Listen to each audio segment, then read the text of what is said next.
అప్పు 6 తెన్నులు ముప్పు 3 తెన్నులు అంటుంటారు చాలా మంది. కానీ అప్పుడప్పుడు అప్పు కూడా మంచిదే అని చెప్పిర్రు మన పెద్ద మనుషులు. ఎందుకంటే అప్పు చేస్తే జిందగీ బాగుపడుతుంది అని అంటే, బతుకు ఓ గాడిన పడుతుంది అని అంటే మరిగా మంచిదే కదా. అందుకే ఇగో సర్కారోళ్ళు కూడా పబ్లిక్కు అప్పులు ఇచ్చి ఆదుకునే ఇగరం చేస్తుర్రు. ఇట్లనే ఇగో ఏపీలో అప్పులు ఇచ్చే జాతర అందరూ గట్టిగా చెప్పుకునేటట్టు నడిచింది. పాండ్రి చూసేసొద్దాం. ఏతులకు పోయి అప్పులు చేయొద్దన్నారు కానీ పనికొచ్చే పనికి పైసలు చేయబదులు తీసుకుంటే తప్పు లేదన్నారు. ఇట్లనే ఇగో అప్పులు ఇచ్చైనా సరే పబ్లిక్ నువ్వు గాడిలో పెట్టాలి అన్నట్టు తిప్పల పడుతుండ్రు సర్కారు వాళ్ళు. తెలుగింటి కోడలమ్మ పైసల మంత్రి నిర్మలమ్మ మెట్టినింటికి వత్త వరాలు గట్టిగానే పట్టుకొచ్చింది. మొత్తం 3,200 కోట్లకు ఎక్కువనే రుణాలు పంచిపెట్టిండ్రు. రైతన్నలు, మహిళా సంఘాలు, యూత్ పొలగాన్లు, చిన్న దందాలు చేసుకునేటోళ్ళు, టాలెంట్ ఉన్నా సరే పైసలు లేక ముంగడికి పోలేనోళ్ళు, ఇట్లా 1,00,000 మందికి ఎక్కువనే అప్పులు ఇచ్చిండ్రు సర్కారోళ్ళు. పైసలు లేక ఎవ్వరు ఆగిపోవద్దు, ఏదో పని చేసుకొని బతకాలి అనే ఆలోచనతోని అప్పులు ఇచ్చిండ్రాట.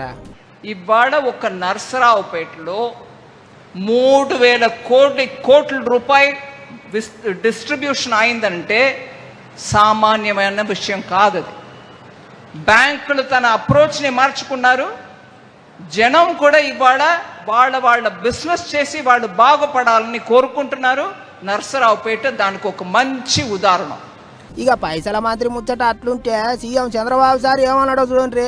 ఈ రోజు పల్నాడు జిల్లాలో 1,04,000 మందికి 3,312 కోట్ల రూపాయలు కేంద్ర మంత్రి నిర్మలా సీతారామన్ గారి సమక్షంలో ఈ రోజు ఇస్తున్నామంటే చాలా ఆనందం కలుగుతా ఉంది.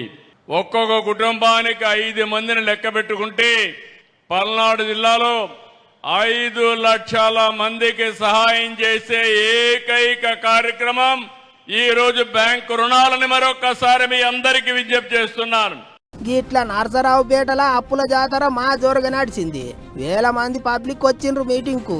రైతన్నలకు క్రెడిట్ కార్డులు, డ్వాక్రా సంఘాలలో ఉండే అక్క చెల్లెళ్ళకు అప్పులు, చిన్నదో పెద్దదో దందా పెట్టుకోవాలనుకునేటోళ్లకు ముద్రా లోన్లు, ఇండ్లు కొనుక్కోనికే, బండ్లు కొనుక్కోనికే, చదువుకోనికే ఇట్లా తీరొక్క పనులకు తీరొక్క అప్పులు ఇచ్చి పబ్లిక్ ను అరుచుకుంటారు సర్కారోళ్ళు.